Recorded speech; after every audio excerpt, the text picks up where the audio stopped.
So we're going to be doing two small paintings today. And one is going to have that dramatic background, and the other is going to have an underpainting background. So those are two terms you should know: dramatic, underpainting. And it's good if everybody has a notebook. I hope so. You know, the one that I started that had all this is typical underpainting because it had that green overall underneath. Do you remember that, guys? And then I just started painting the lettuce, the thing of the little pot of peas, the scallions, the avocado, and the snap beans right over top, using darks, lights, and tints of other colors. So this is how this turned out. I was sort of pleased with it. I like the combination, and this is kind of ruffled, and that's kind of organized, and these are kind of, you know, scattered. And then I don't know, you guys know I do these cards, and I'll show you what I did with one of the cards. This was how you know, you buy these cards that are like standard, and I reduced it down in my computer and I put it on there, and I'm going to send that to someone, whether they like it or not. No, they are, you know, people love getting when it's yours and it's a hand-done piece. They love it, almost no matter what it looks like, as long as it has your name on it. So this is typical. So Karen, yeah. Sorry, two things. One is when you did that underpainting, you went back with just a wet brush and removed some of the color in those shapes, right? Yes. What I did was I looked at the reference that I was, like, here, remember the scallions? Right.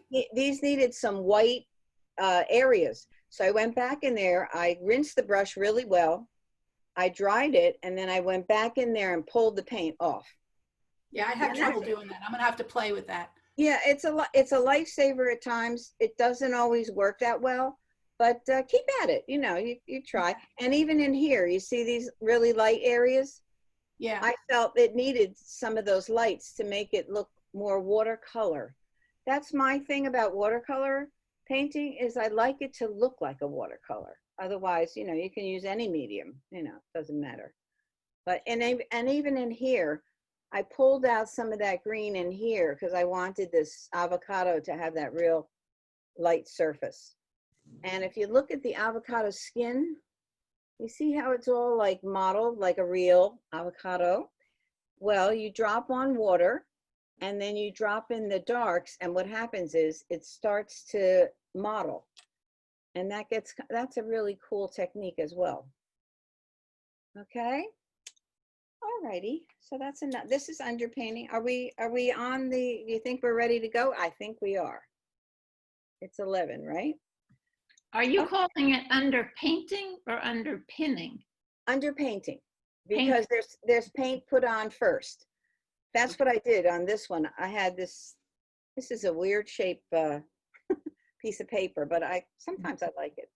I put the green down, and I just kind of, you know, put it down on a wet surface. So it was like running all over, you know, it was kind of, and then I had to let it dry. And then I dropped in some of the other colors on top so that see how it goes like a little mottled here. Mm-hmm. And then it's like lighter here. That's what makes it interesting, though. I mean, if you want a flat wash, then go for a flat wash. But that wasn't the intention here. Okay.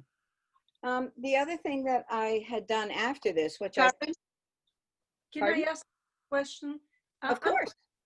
Sorry, I'm confused with the colors. I know that you commented on mine that the background color wasn't coming through, and that I should do the palette. And I'm very confused. I thought it did. I thought that I was bringing the colors of the vegetables, but obviously I wasn't. So, but I'm not clear on what you meant. Is this Doris?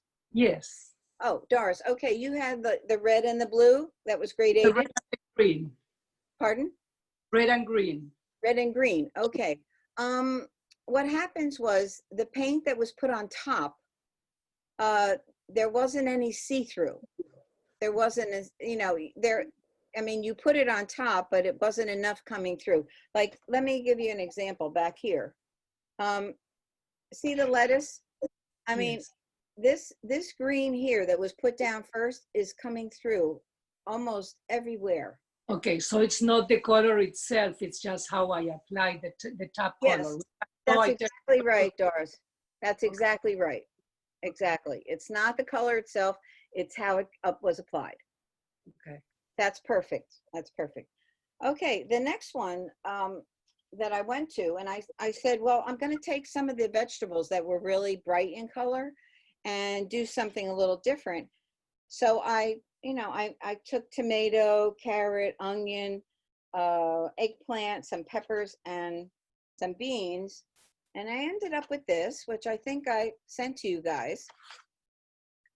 And the thing I'm calling this dramatic background, because this background is put on after all the painting is done. But look at the palette that I did before to say to myself, tomato, carrot, onion, all the colors. And then I said, well, what's gonna make this happen? What's gonna be exciting and fun? And then of course I wanted to use the words. So I went back to the whole palette idea. I didn't go to the grid, but I went to the palette because I think that's an important thing.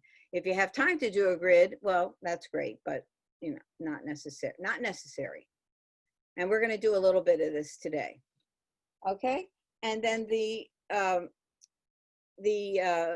words vegetables are put on white, on the paper white with the masking fluid. I just wrote that on there, and that was on there white before I went to paint the vegetables. Okay? All right, well, let's get to it. So we have two techniques here. We have the underpainting. Karen, I'm Yes. sorry. Over Yes. the vegetables for the bold one that you Yes. just are showing. Yes. So were I guess they're tomatoes and the carrots, the streaks of white in there, were those masking fluid as well, or did you just leave it? That's just paper. That's Okay. just paper coming through. And that's the reason this technique works that way. The only thing masking fluid on this one is the word. Okay. Okay. Thanks. So we have two techniques to talk about. One that's underpainting, where you put the color all over, and one that happens after, which is, we'll call this drama queen. Okay. Oh, and at the same time, I should show you this because I thought this made a cute little card as well. See, so I'm going to send that to my one friend who has a great garden. She grows everything, and it's edible. You never know. Okay, Michelle, we're going to switch over now.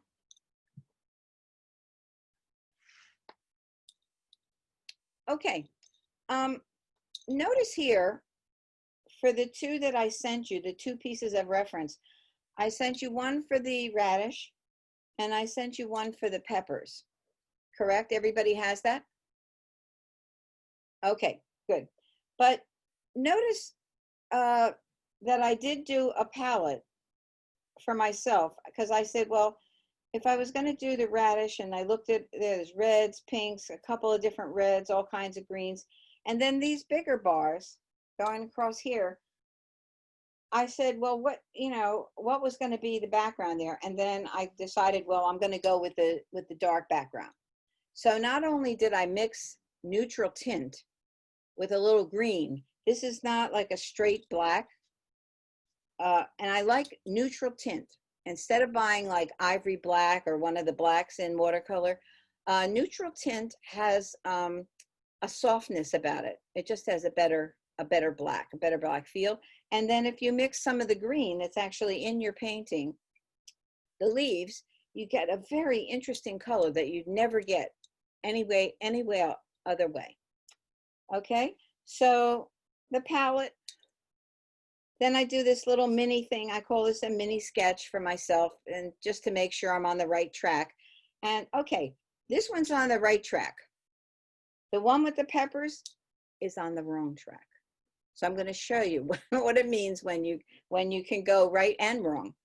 What I did was, if you look at the reference for the peppers, I'm going to look at that picture as well. The peppers are the brightest and most exciting thing in that photograph. So when you see them on here, you know, orange, red, and yellow, everything is looking like it's blending together. And the problem with that was the background did not stay light enough. It did not recede or stay light enough. You have to make a decision. Are you going to go black and dramatic, or are you going to go light and, you know, watery or underpainting like? In fact, that's what we're going to do here. This is going to be more like the green underpainting sample. Karen, could you lift it up and make it a little closer? Just like bring it for a second or two so we could see the. Oh, closer to the camera. Yes. Yeah. Ah, okay. Okay. Let me see Thank if I you. got this. This is better. Okay. So see the radish? That's a little mini thing. And then the palette, I thought, well, am I going to go with those backgrounds? And I didn't like them. And then when I looked at the peppers, I said, well, I'm going to do those with a lighter background. But I still did the palette. You can see all the colors in that palette for the peppers. There's a lot, because every one of those peppers, even though it's red, it probably has 3 different reds in it. The oranges, you see the oranges? 3 different oranges, 3 different reds, 3 different yellows. And those are the colors I'm going to use to create the peppers, you know, those three color peppers. The other thing I'm going to introduce today is using metallic.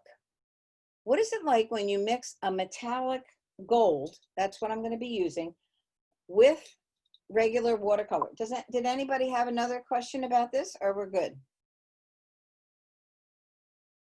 Was this okay? I have one question, Karen. When Yes.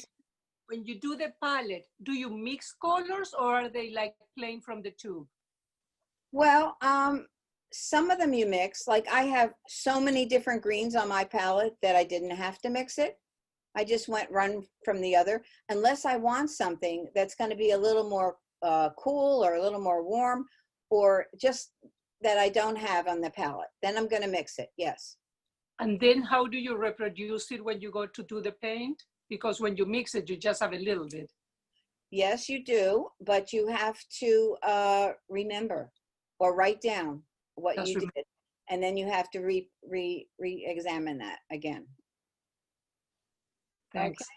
So I'll tell you what, we're going to get started, because I want to be able to paint in front of you from what I have here. I did put masking fluid on.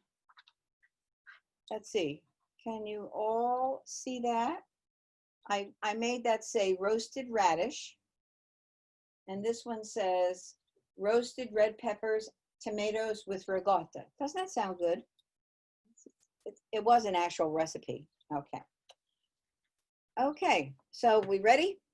Ready. Okay. Oops. Drop something back here. Oh, so I wanted to mention that I'm going to use a metallic, but I'm going to show you what that's about, because it actually adds such a cool dimension, and something when you want a little, well, I don't know, I could say use the word sparkle, but it doesn't really come out sparkly because you're mixing it with another color in your palette. Okay, I'm going to start with the radish. Alrighty, here we go.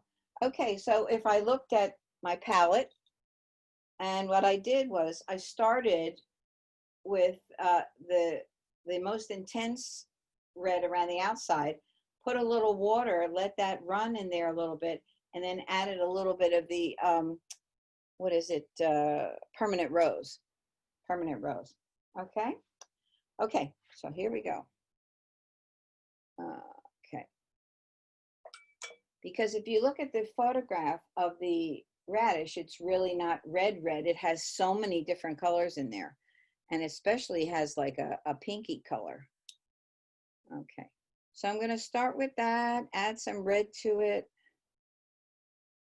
I'm just going to jump in, guys. Okay. And I have on my iPad over here the actual, whoops, photograph, okay? So that, you can see how that's done. Okay, and this is going to be pretty intense, the color. I'm mixing not a lot of water with it because that's how I want to start out. Okay, and you want to like put your paint on so that it really has some depth. Okay, I'm using a pretty big brush. You don't have to use a big brush, but I just like to do that. Okay, so there's the paint on there. Now I go back, rinse off, and then put water here. See what happens? First of all, it softens the edge and it leaves your, and if it's not enough of a highlight, then go back and pick it up. Let's see. You see that, everybody? Okay. And then the other edge of the, we'll call that the stem. We'll just put a little water there.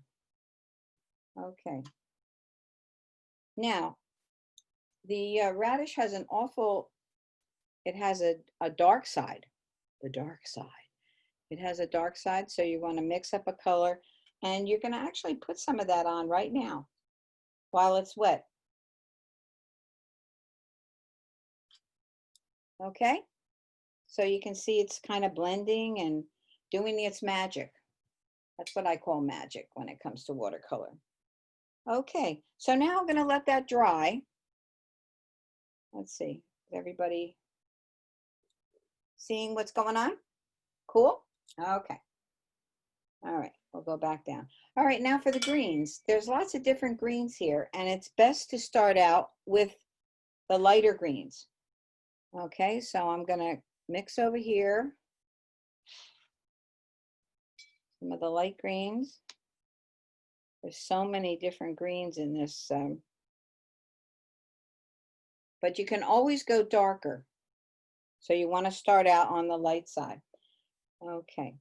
The lightest thing on here to me, and be very careful that you don't go too close to your red because it'll totally bleed. So don't get close to your actual radish. So I'm going to start out with the stems, which I have drawn in here.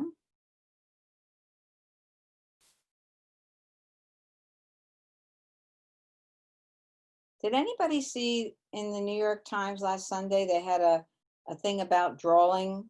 It was about doing a contour drawing. Did anybody happen to see that? No? Yes?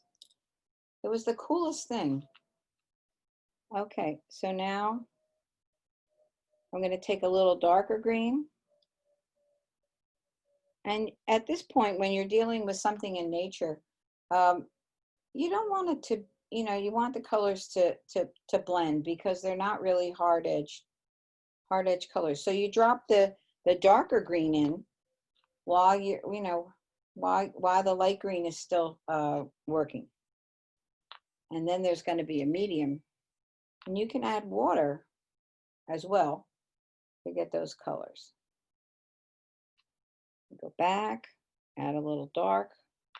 Anytime. Now this leaf way in the front is got a definite dark side to it if you look at the photograph. So I'm going to put that on right now. You know how we talked a little bit about using a wooden stick to create the veins, or a skewer? That's kind of a thing that would be good for this too. Now you're going to add the light side here, and you're going to look for the lights. Now right along this edge there's a very, very light piece of light green. So you just add water. Just add water. Like instant mashed potatoes. Just add water. And I'm leaving, for the vein there, I'm actually leaving the white showing through because I think that's a characteristic of watercolor that makes it really work nicely. Okay, now if you notice this leaf back here, in the photograph, it has like a very muted color. So I'm going to water down that green I was using right here. I'm just going to water it down. And I'm going to add a tiny bit of blue, because that's what's going to make it look muted.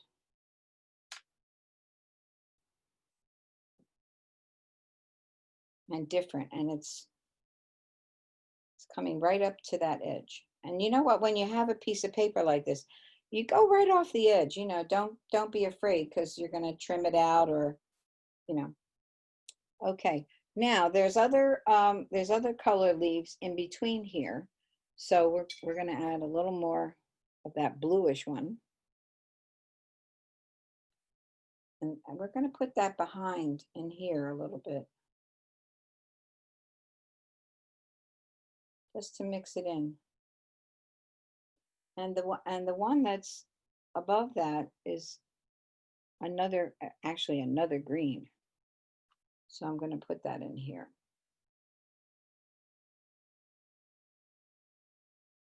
Okay, now this is just your base. It's just your base. It shows the character of the drawing. It shows, you know, what's going where. And then of course you're going to do all your detail on top of that. But as far as the character of the watercolor goes, and oh, you know what? There's a couple of little light spots in here, and a fold on this one. And then there's another shape in here. You really have to look for the shapes. And sometimes something, you see what happened here? It's like made a blossom, or it's like spreading a little bit into the lighter color. I think that's very cool the way it is. I wouldn't change it for a minute. Okay. Okay. Now, what we're going to do now, I'm wondering if this is dry enough to, I'll tell you what I'm going to do. I'm going to do the dark color up on top where I know it is dry enough. Okay, so neutral tint is over here. You see the neutral tint? It looks very black, but it's not. It has some other color in there. It's like blue or whatever. And what I like to do with that is which I did before on my little test. Is I added some green to it. So I'm gonna do that now. Now, someone asked a question, you know, how do you know, if you're gonna have enough or not?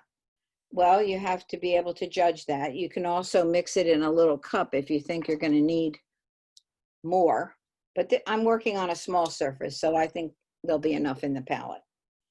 Okay, and with this technique, because it is dramatic, you don't want it to be real watery. Okay, you want it to have some heft to it. So I'm gonna just test it on my test paper here. So I think that has heft to it. Maybe a little more neutral tint. Okay, so here we go. Is neutral tint a separate paint that you buy, or is that one of? It is. It comes in a tube. But if you wanted to use black, if you were working off of pan paint, if you want to use black and green, you'll get something that'll be close. Okay. All right. So here we go.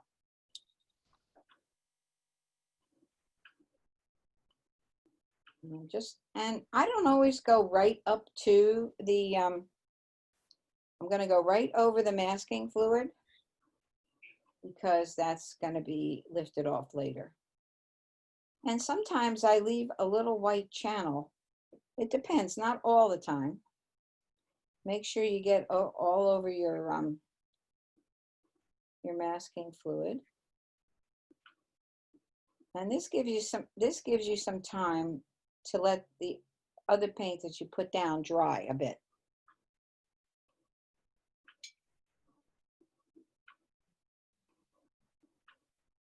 Okay, this looks like and see, it has a feeling of being black, but it's really a magical green black.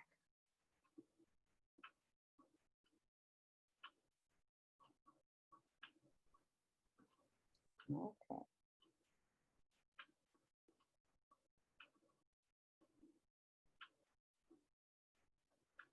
Okay. I always like to sort of give myself an edge just in case I decide to use it later. Although you can use tape. I don't know if many people actually tape down their paper, which is fine.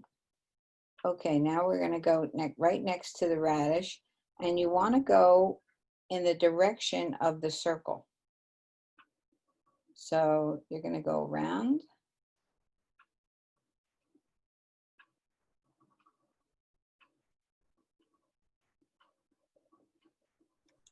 Now, if I'm looking at my photograph, I see that this is going to come off to the side like that.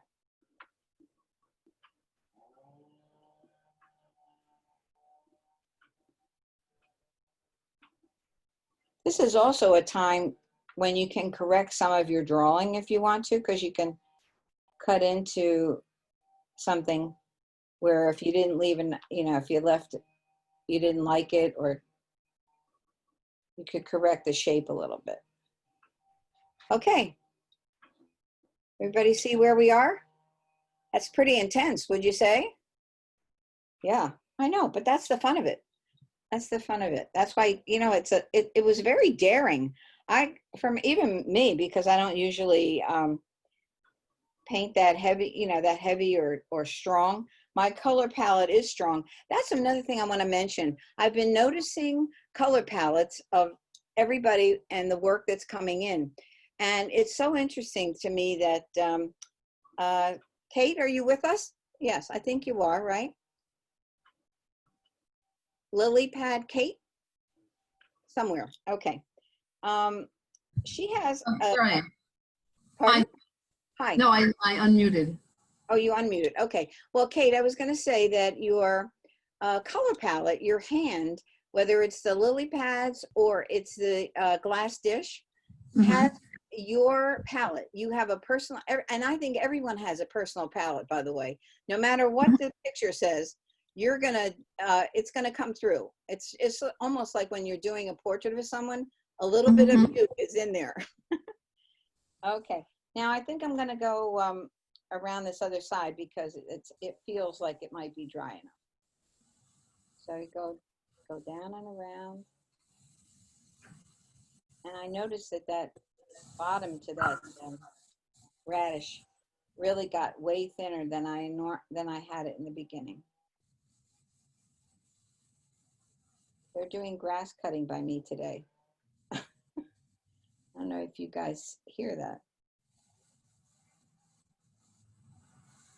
Okay.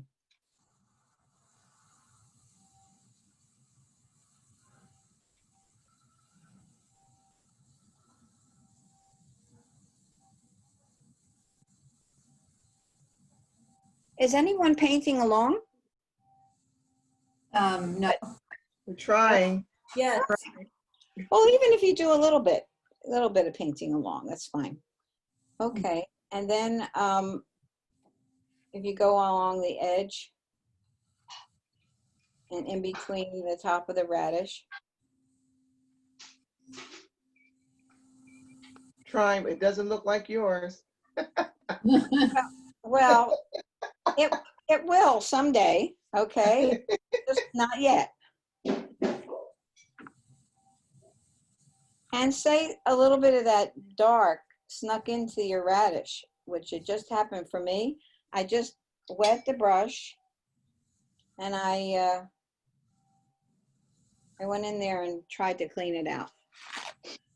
You know what? Paper towel is a wonderful thing. Because sometimes you can, if you want to stop something like that, stop the bleeding, you get in there with a paper towel. And then you have to go back, of course, with your red later. Okay. I think half of learning to watercolor is learning to fix. Learning to, speaking of that, someone, let's see, I'm trying to think, who did the poster with all the vegetable, like little packages? It looked like a quilt. Me, Mimi. Who's Cheryl. that? Cheryl. Oh, love that. Love that. What I wanted to show you, remember you said, oh, you had a thing and you tried to fix it and you didn't know if it was working. Yeah, I misspelled butternut squash because I was in a trance. Okay, I'm going to show you a trick while this is drying. Okay, we're going to leave that for a few minutes because you can see that was too wet there right by the edge. But let me show you something while this dries a bit.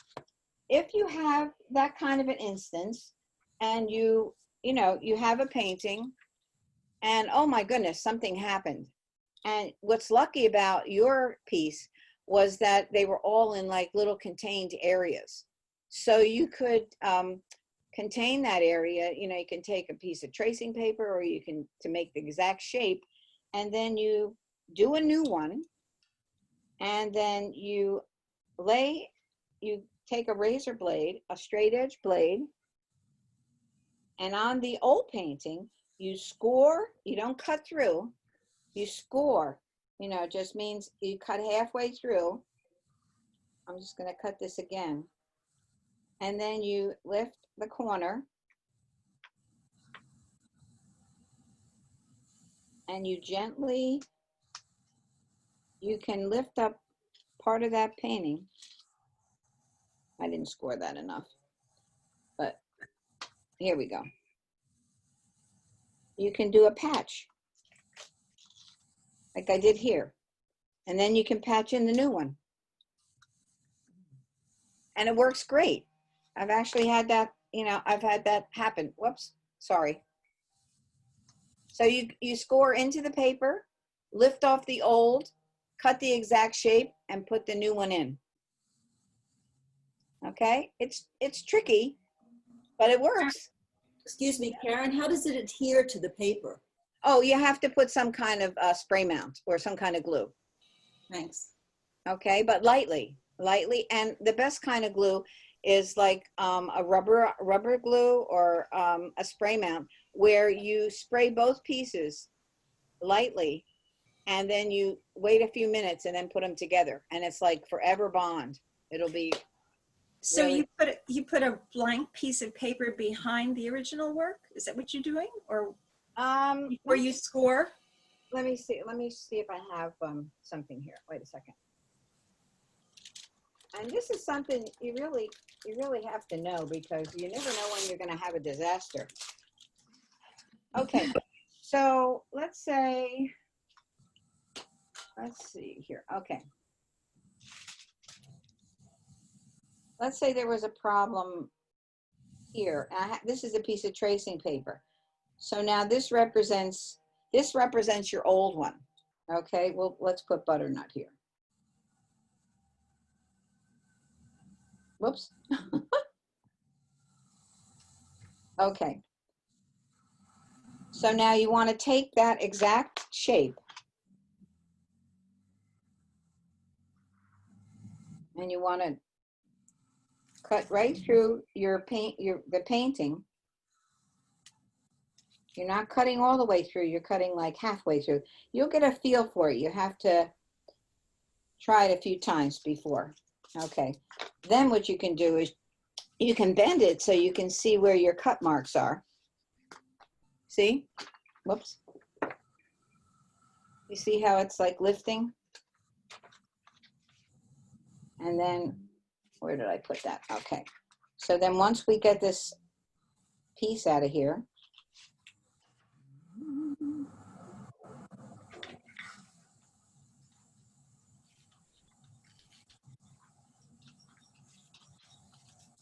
okay, now we're lifting off the bad one.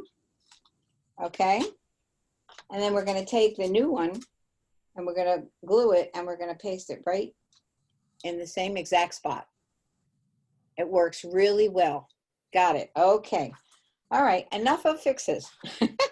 Okay, let's get back to our painting because I want to be able to show you the underpainting. Okay, so the drama here, and you just continue, and then what you want to do is you want to go back and of course you want to work on your, you know, you're going to work on your leaves and you're going to get more detail. I'm going to do a little bit so you can see, you know, what happens next. Okay. Okay, so this this big leaf, you know, it has some really fine veins here, and you can put them in.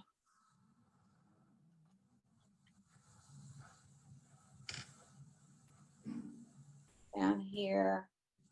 And you know, every vein doesn't have to be on there for you to know the story. And underneath there's a shadow from the leaf above it up here. So can we see the tiny veins? Okay. So that's what you do. You go back in, and now you want to really start to enhance all, like the side of, you know, the side of the stem. One side is going to be darker than the other. So you put a darker green on the edge. This stem is under here.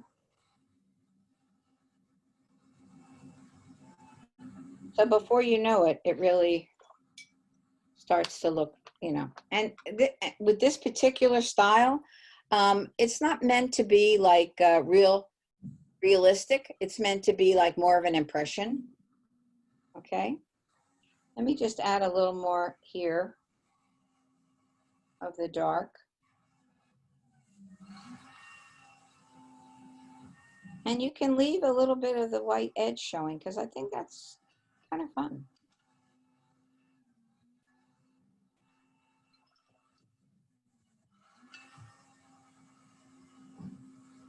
Remember that you mix some of the green with the neutral tint or with your black so that you get like a mysterious looking black.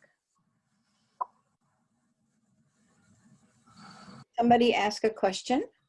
No? Chat? No, no one's chatting. Okay. Such a good group. Everybody's so organized. Okay.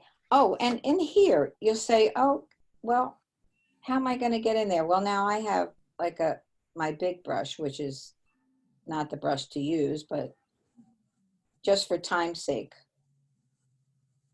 You get in there. There's a little tiny piece down here. You want to get in here. And this will help define the overall structure of the vegetable.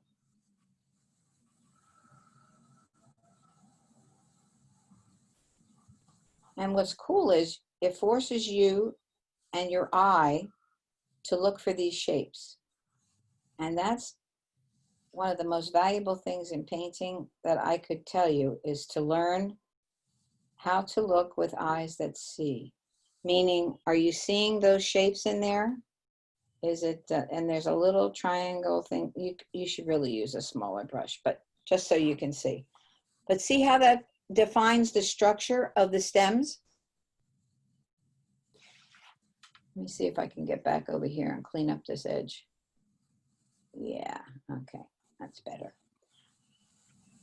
Okay, cool. We're good? Okay, now I'm gonna go on. Yes. Karen, can I ask a question? Sorry.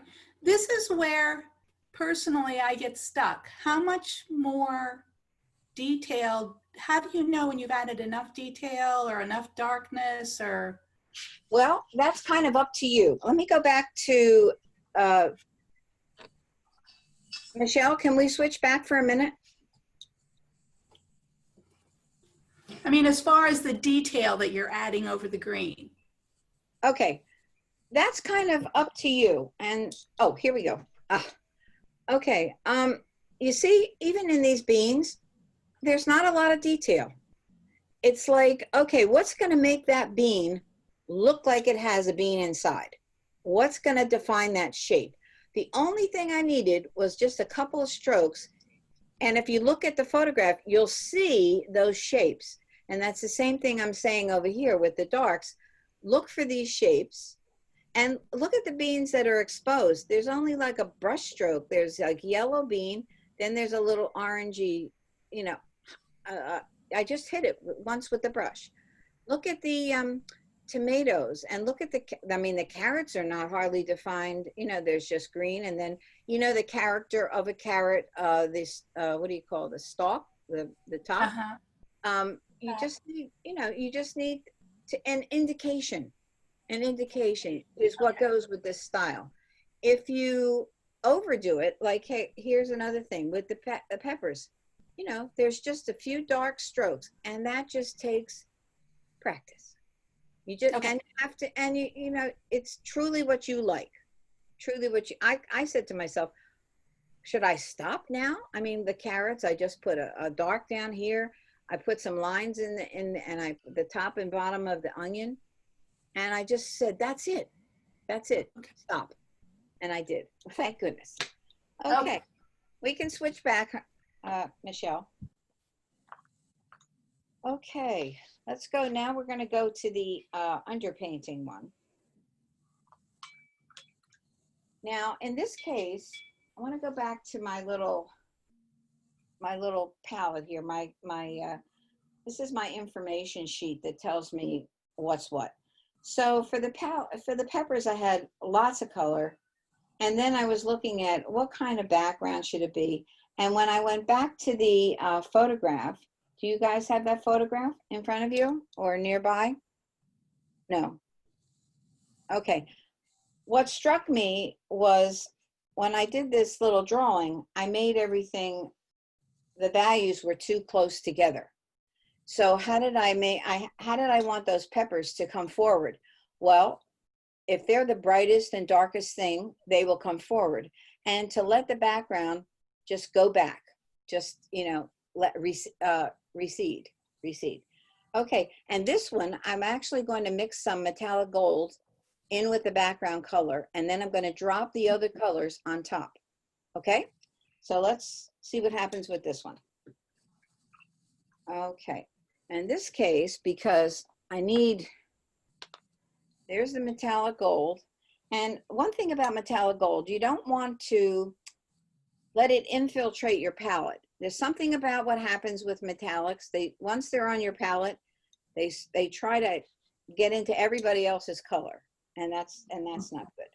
So Karen, that metallic gold is a watercolor? it is a watercolor, and I have the tube right here because I wanted to show you. Here, it comes in a tube. There's lots of brands, and you can also get it in a pan color as well. It comes both ways. It lasts forever. You will have it forever because it takes a little bit and it goes a long way.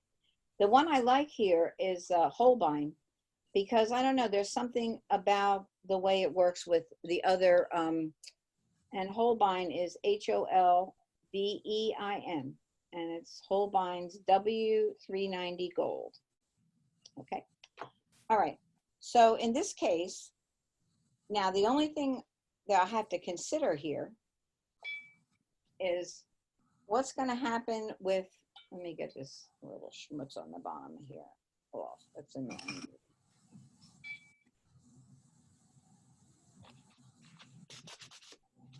Okay. The thing that I have to remember is I have type down here. I have the words down here, roasted red.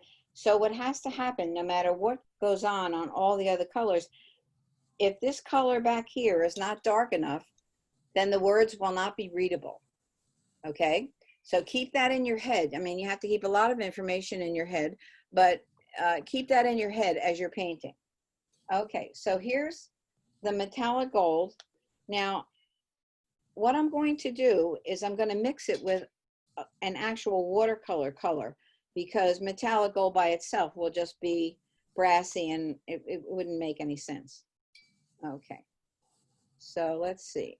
And what I'm going to do is when I get to the bottom, I'm going to add more of that color so that it deepens behind the lettering. Okay, so here we go.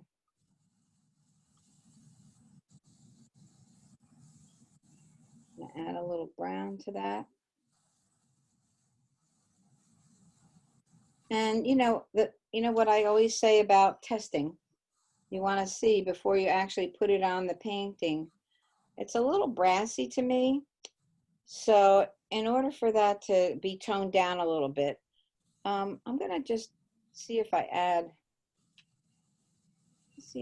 just a little purple to that, tone it down a little. Not only do I want to tone it down, but I definitely want to lighten it, because what's going to happen when the peppers go on top? It seems a little bit too yellow to me. So let's see, let's try something else here.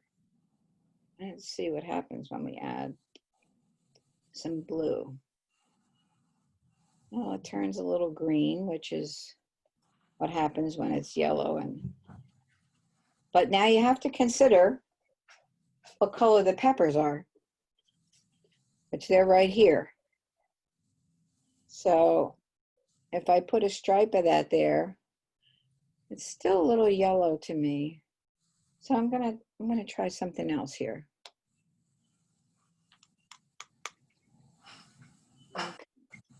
And this is trial and error. This is like, oh boy, you know, just see what happens and try different colors until you find the one you want. When you find it, the other thing you have to remember is that it can't be too light and it can't be too dark. Now that's kind of interesting. You see that? It's kind of, I mixed a little brown in there, and I mixed a little purple, and I think that's going to be good. Now I'm going to change a brush to a bigger brush and add more water to that, because I don't want it to be too dark, but dark enough to be an underpainting. Okay, so this has the metallic and it has some of the brown. I'm going to go right over top.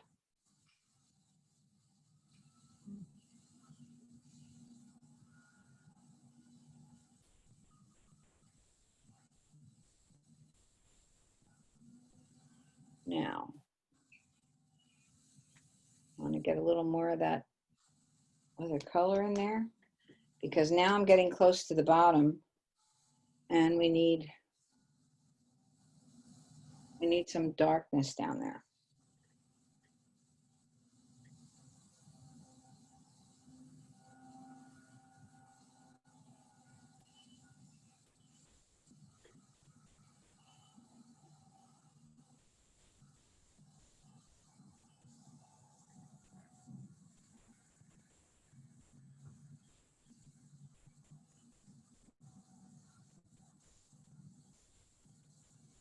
Okay, well, I think, and you know what, to even that out or balance it, I'm going to put a little bit of that dark color up here, just so it doesn't seem foreign to the painting. So I'm repeating that a little bit, okay? Okay. All right, now, just add that a little bit there. Okay, now I've left some whites in there on purpose. And I'm just going to take a little water and just kind of add it in there. The other thing we need to do now is to look at that photograph and look for the whites on the pepper. Now, there's going to be something right here at the top of the orange one. So I'm going to take off some paint. Somebody asked me this question before, like, how did I know where to take it off? Well, look at your painting. And you see that I'm lifting, and then there's some right here on that yellow. So now that's enough right now to give you the idea of where the light spots are. It's not the perfect shape. It's not where it needs to be, but it needs to, oh, the stem on this, this green stem that's coming across here. We need to lighten that. And this stem over here, we need to lighten that. So paper towel, water on the brush, and I'm going to add a little more of that dark color in here. For some reason, I think that it's not going to be that readable. I mean, if you're going to do type, you might as well make it readable. Okay. Okay, now, while everything is still kind of wet, let me just bring this up to the camera a bit. Okay, can you see that? I mean, it looks all spotty, but you can see the metallic in there. There's enough dark behind that to make that readable. I may have to add a little more, but we'll see when we get there. Time for some water. Okay, now the colors of the peppers. I'm going to add those in on top of this while it's still damp. So here's the, let's see, here's kind of the orange. And you want it to be not super watery. And I'm just going to drop it in. Keep looking at the shape, adding a little water. This is tricky, but don't fret. Don't fret, because you know what? It's only a piece of paper. Okay. And you have to try it a few times.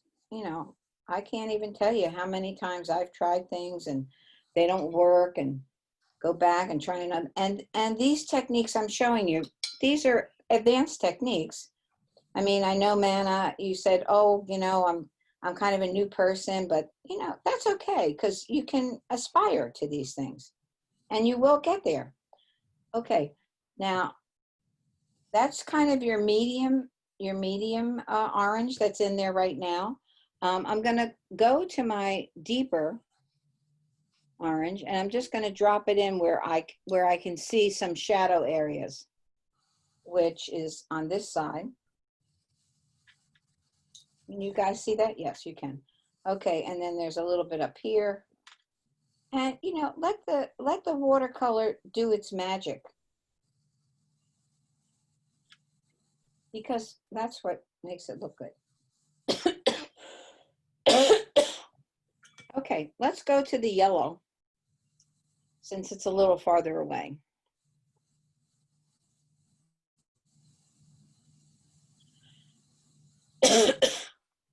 Now this yellow is a little lemony. So I'm gonna look for a lemony color.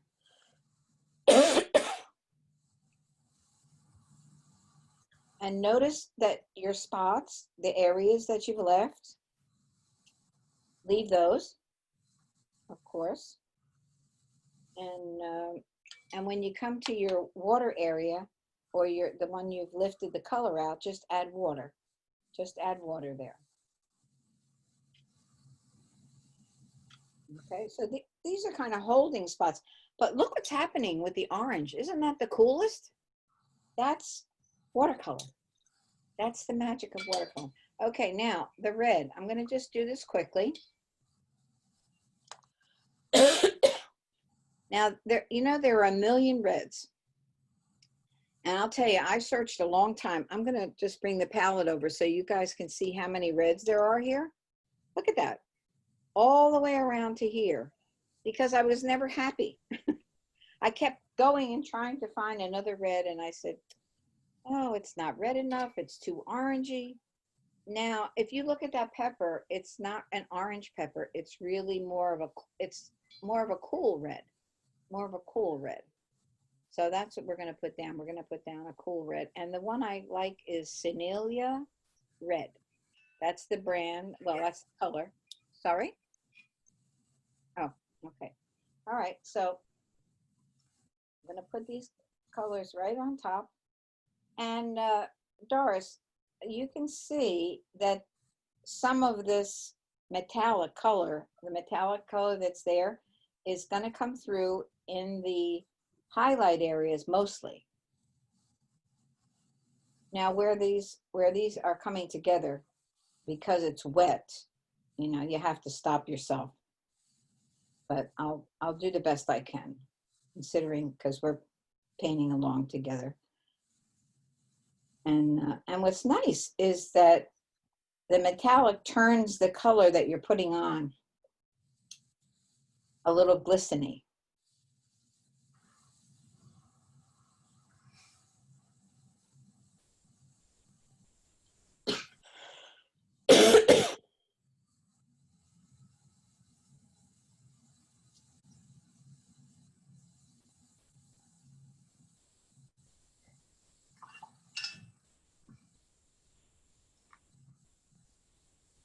Okay, and if you want to, in this light areas, you can just drop in some water just to give it that, you know, feel.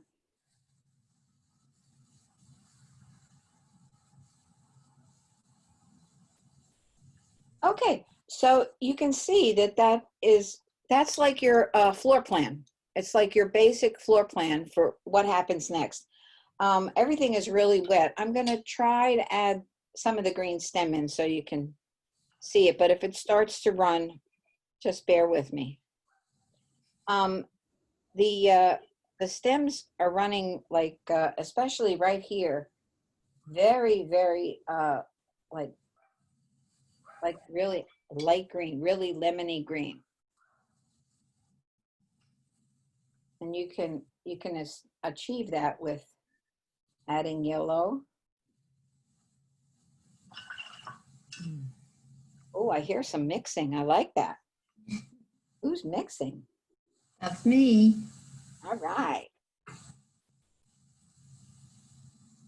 Okay. And then where it gets darker, you can go here.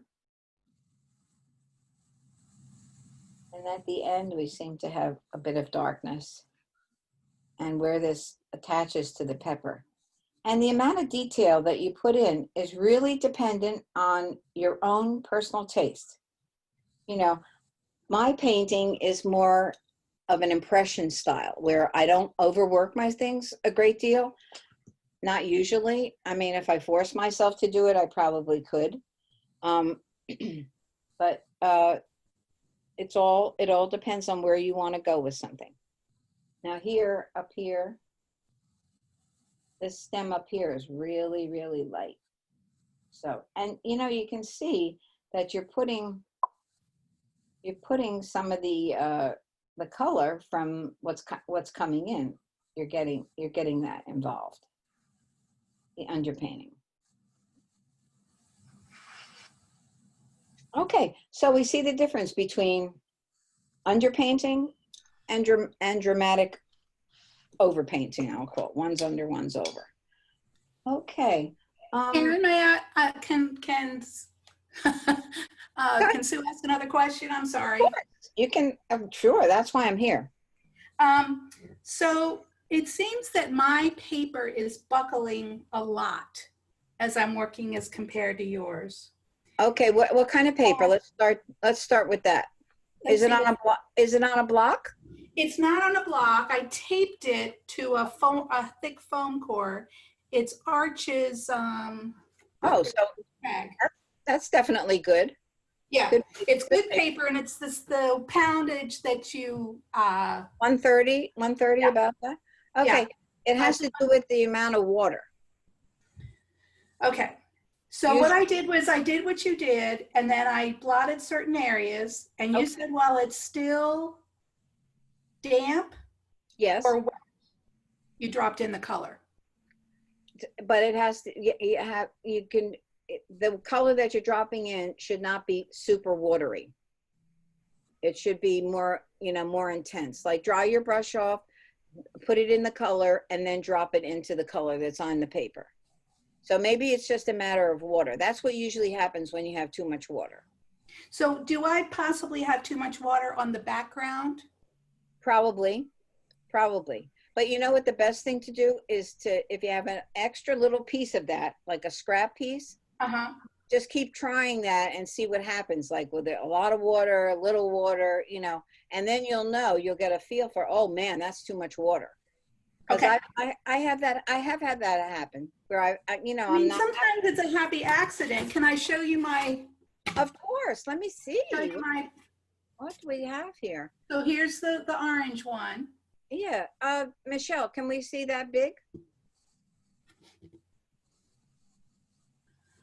And see how this was all bleeding, so I had to blot it with the paper towels. That's okay. It was all bleeding. Yeah.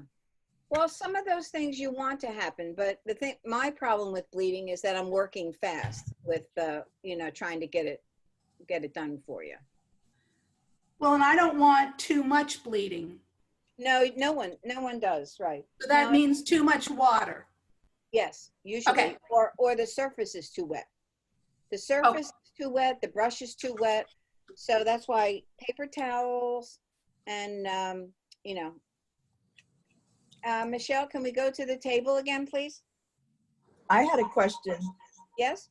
How do you get that smooth background, the dark color? I can see brush strokes You can see brush strokes. on mine. Well, I think it has to do with the size of the brush. What's your brush size? I was using an 8. Yeah, the size of the brush and then the area that you're covering, usually that has to do with it. I normally use a bigger brush when I'm doing a background, like one of these guys, because they hold enough and they don't show the strokes. I mean, if you don't want to see them, if you don't want to see the strokes. So you just need to practice a little bit with that.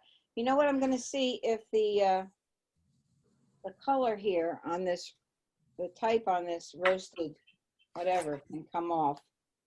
Oh yeah, there we go. Looks pretty cool. Now say you didn't want this to be white, this type. You see how it's real white? Roasted radish. You know what I might do? I might take a small brush. If I can find one here. Oh, here we are. And because of the word radish, I think should look radishy. Is that a word? Radishy. I would go back in here and put that pinky radish color right in there because you can. And not only that, I think it makes it stand away from the word roasted. So I would leave roasted the way it is, and then just add a little, and you have to be careful that you don't mix the color that you're putting on with the background color. You have to keep it on a small brush.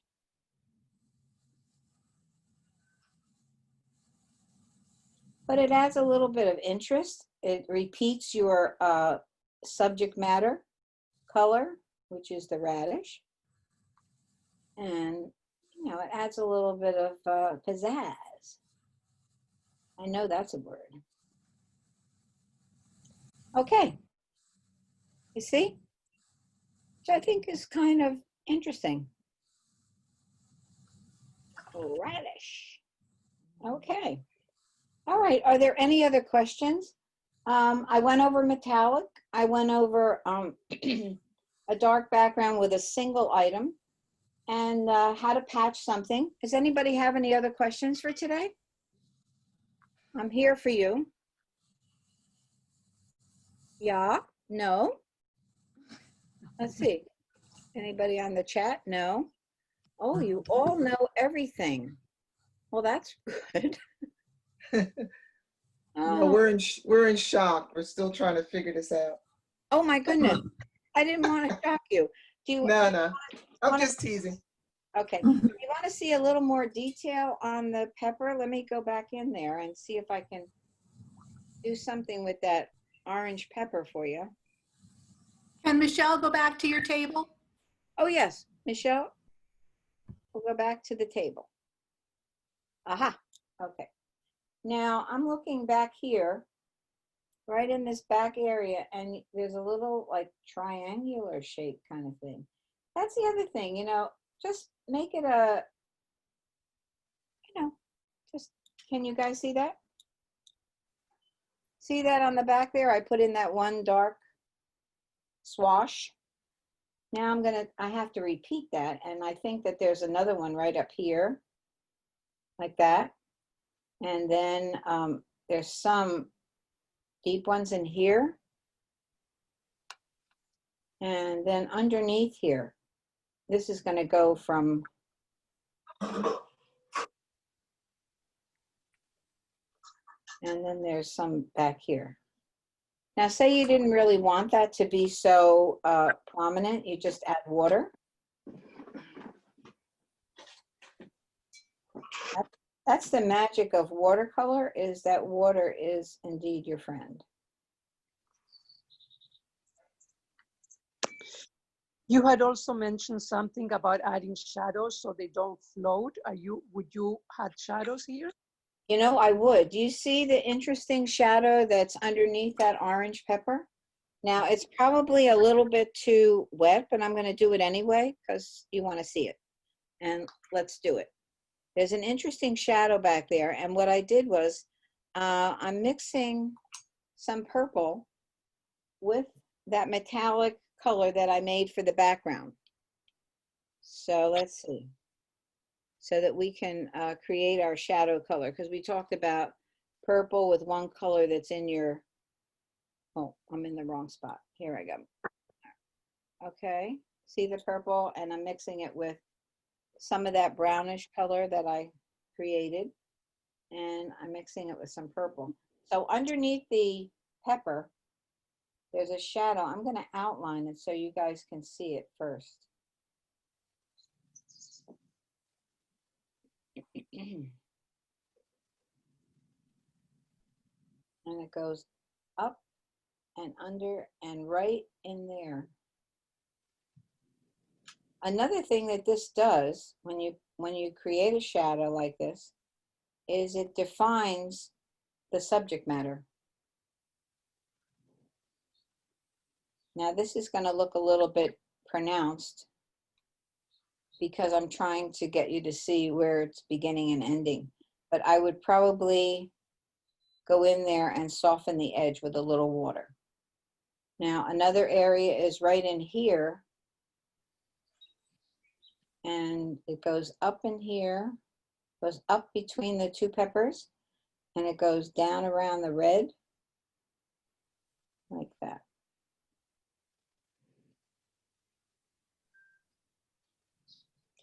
And the one that's over here by the yellow, it's going to come out, up, over, and around. Now this is a little bit too heavy duty, so I'm just going to add water.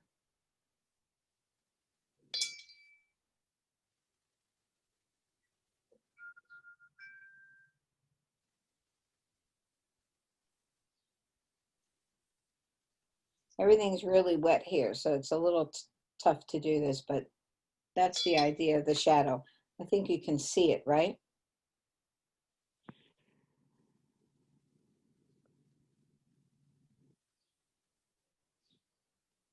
It does add something. There's no question about that.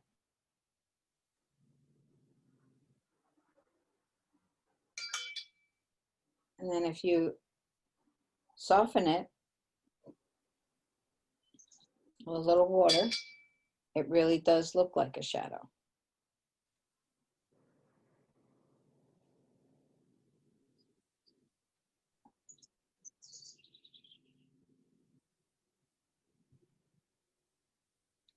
Let me hold that up so it doesn't look so messy. Okay. So this needs a lot more painting in the peppers, which I will do and pass on to you. Also, and I would finish the dark color around the radish and get a little more detail in the stems. On this kind of a painting, I wouldn't add a lot of detail. Like I think what's happening in the radish by itself right now is really cool. I mean, I like that there's little spots of white. And I think there's enough shadow on here and enough color and enough light area to say it's going round. It's making a sphere shape. Karen, can you describe what you would add? Because that's my problem. When I start adding is when I drop so much paint that you don't see anything coming through. Ah, okay. Yes, I will say that. Yes. What the amount of water or the amount of paint that you use? The paint, I think I put too much paint and it doesn't look like water anymore. Okay. Well, So that Karen, yeah. another thought. Could Yes. you take a picture of that, or could we take a picture of that and then do the before and after kind of a thing? Of course, yeah. You know, sometimes I've done where it's a step-by-step, like I did the leaf thing. So you know I what? would love it if you would do that, because time's up anyway, and rather than rush it, let it dry. If Yeah. you could take a picture of that and then, or maybe even next time, show us how you add the detail. Well, I'm going to do that. I'll do the next step when that I go back in. Then I'll do another step, and then I'll do a final step. There'll be 3. That'd be awesome. Okay. Well, yeah. Unfortunately, you know, with an hour or a little more, it's hard to accomplish a painting that quickly. But I think you got the feel. Does everybody feel that the underpainting versus the dramatic overpainting? Great. Yes. Oh Yes. yeah. Oh, Yeah. definitely. I'm Okay. interested in how you made it look round in the radish. Was it the Mm-hmm. light color where it's in the center that makes it Yes, that's exactly right, Manna. It's like you put on the dark on the edge, then you add the water and you leave the little white spot or the lightest spot in the middle. And that's what makes it go from dark to light back to dark. Huh. Those are the values. That's what that's all about. Mhm. And that's one of the hardest things in painting. Even when you look at this orange pepper, the thing that's happening there, and there's not enough of it happening yet, is the darks to light. And maybe I would even take a scrubber or a brush with water and even lift off more of the paint. You know, say you wanted an area to be much lighter or lighter than you have, you can go back in and lift it off with water and a paper towel. Yes, so that makes it look rounder. Yeah, see this? You can see just what I did there really made a difference. And there's another real light spot right over here. So lightly with your brush, just water, paper towel. There you go. You see, that actually came up really. And when you have this dark, the dark that's here, next to this light, that's what makes it look real. That's what makes it look round. Okay, any other questions? I have one last thing to say.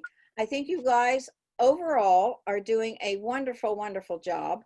And I wish I could reach out and connect with everybody. I'm trying to do that the best I can, but you know, it's hard at a distance.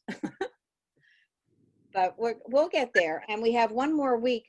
I would like to know, since we have one more class, I'm going to be giving you this to do. You know, if you could do one dramatic and one underpainting. If you can do that during the week, that would be great. You can do 1, 2, 3 vegetables, you know, or something else altogether.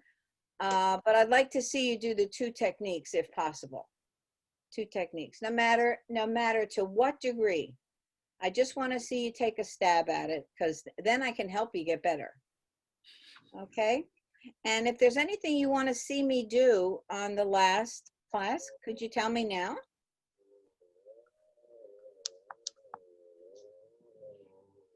Anybody have on the chat? And Go ahead. anything to make it look real. When I draw things, they come flat. Make it look real. Okay, well, maybe I'll start out with something that's just a cylinder or a box, or I'll do something very simple like that. And you know what, Manna? I might do that just for you and send it to you. Oh, okay. Okay, so you can practice that. I think we could all benefit from it. Or Okay, at least well, then I'll send it out as a regular email. Okay. Okay. Anything else? Anybody? I say bravo, bravo, bravo to this group, honest to goodness, because we have such a range of talent, and I think you all are growing in the right direction, towards the sun. Thank you, Karen. You're a wonderful teacher. Yeah, we're learning a lot. Okay, well, let me know if there's something you want for next week. Better Okay? to grow towards the sun. Better to grow towards the sun than from side to side. There you go. Oh my God. I have to get out of this house. Honest to goodness.